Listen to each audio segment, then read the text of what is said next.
And when you're doing that, you're moving faster than your competitors. Your competitors won't know what's hit them. For any RTO, it doesn't matter which RTO, the biggest competitor is inertia. Literally time and time again. I've seen RTOs change overnight from implementing. How long have you been in digital marketing? Man, too long. No, not too long. 15 years maybe. Such a long time, especially in the RTO space. Yeah. What do you see one thing that's consistent throughout that time? One thing that's consistent is that we all want more enrollments, and the way to get enrollments, the fundamentals are still the same, and it's going to stay that way, having people reach out and inquire, just start the actual enrollment journey as fast as you can and build that trust and relationship and then close the deal. And before you get that enrollment, what do you generally need to get from the student? Well, it depends, to be honest with you. Sometimes people overthink it as if it's got to be some sort of massive milestone of a journey, and in many cases it does have to be. But with other students, they're ready to go. They've just basically got to take that step. And one thing that we all tend to forget, or we sort of misconceive, is who the biggest competitor is. For any RTO, it doesn't matter which RTO, the word is inertia. Someone can be dead keen, but they'll do it tomorrow, and that's the default. There's a few ways to overcome that, and first that's reducing down what it is that you're asking of them today, and rather than making a giant leap, it's one small step.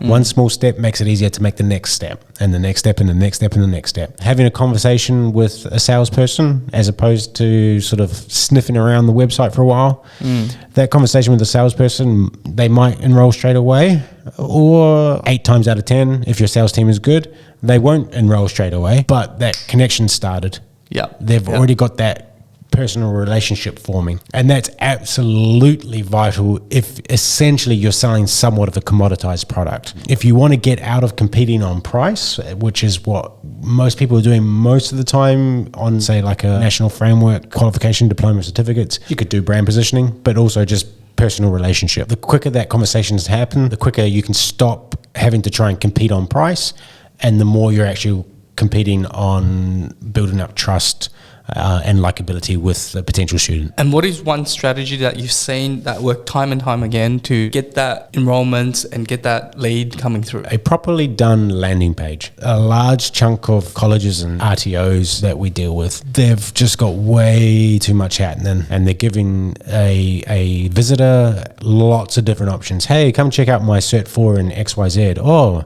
maybe you want to check out my Cert 3 in ZWY. Oh, by the way, do you want to download this brochure? Do you maybe want to talk to us? Do you want to perhaps just have a look on my blog? Yeah. No. Remove it all. 9 times out of 10, less is more. Having one option for them to take, removing all the distraction, removing all the clutter away, so that it's very clear what that next step is. It's a small step as well. It's not a big commitment. Just take that one step, please. And you know what happens? They take that one step. Literally time and time again, I've seen RTOs change overnight. From implementing a well-done landing page. Now, it's not just doing a page for the sake of it. I mean, there's a bit more to it than that, obviously. So if you wanted to know more, reach out and we can spill our secrets. But that is going to really transform things really quickly. If I think back to one RTO, this is probably 2 years ago, and at this stage of us talking now, their actual student enrollments on a monthly basis is around about 9.5 times greater monthly enrollments than what they were on sort of 2 years ago. And a large chunk of that comes down to just removing all the distraction, having that potential student take one small step. They'd start having that conversation with the sales team. You know, the sales team are there to close this deal, but at the same time, they're there to build a friendship if that's what's needed too. Besides how you funnel them to get them to taking that one action, is there any other strategies that within the landing page that you recommend consists of that's different to a website? It's about getting qualified student inquiries. So we want to make sure it's someone that we can actually service, because we want those conversations that are happening between the sales team and the potential student to actually be meaningful and useful. And at the same time as well, we can use data smartly to actually better guide algorithms to find more students or potential students. And so there's a few special ways of actually doing qualification on the landing pages. It's a bit complex, so I probably won't go into the finer details. Again, if you would like to know more, we can have a conversation. hint, hint. It's about qualifying.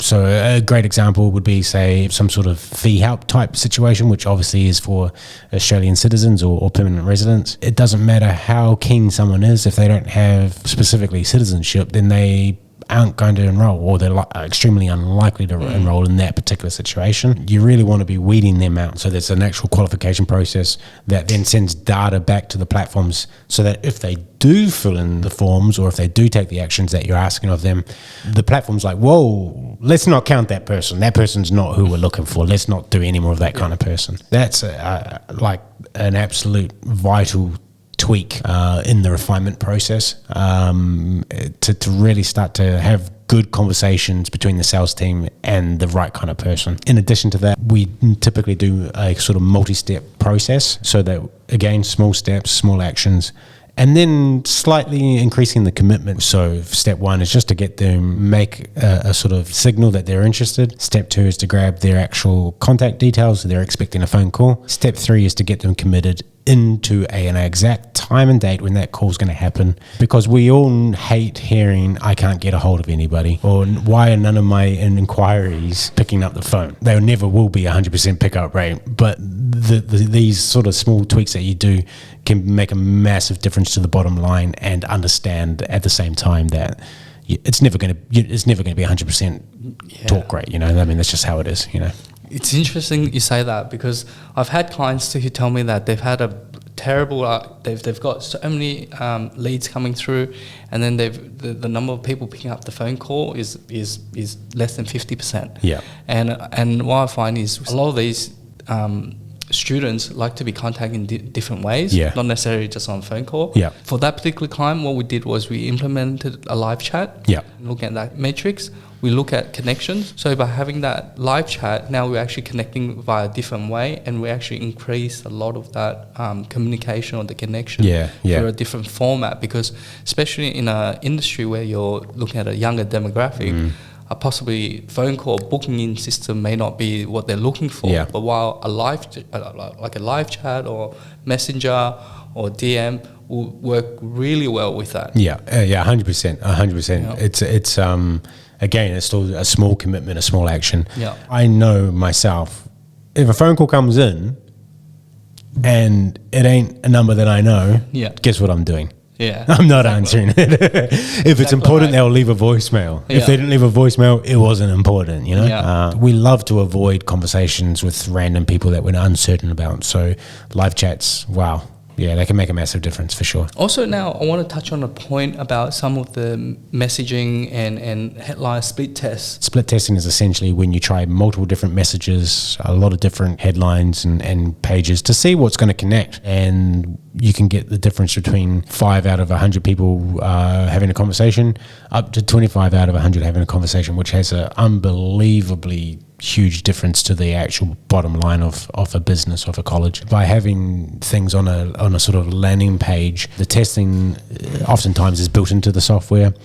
Getting it approved by all stakeholders is so much easier. Refining that message quicker, faster, easier, getting things done, boom. That's a really good point you make, because working on a website, having new landing pages or split testing, they need to get the developer involved, they got to get this other guy involved, get marketing guy involved. It just takes so much longer to get a page up, and it costs so much more money to get that up. When you use a landing page, you can literally get that up within 1 or 2 business days. Obviously it depends on a few things, but certainly times we're getting pages up in a day, or more importantly, we're doing a new test. Straight away at the minimal viable product, so you can actually test the market, and if this really works well, then you can, if there's a lot of executives or in a larger organization that's not sure about that, then once you can prove that concept, then you can move it to a website. And when you're doing that, you're moving faster than your competitors won't know what's hit them. That competitor was perhaps had the lion's share today, tomorrow it's you.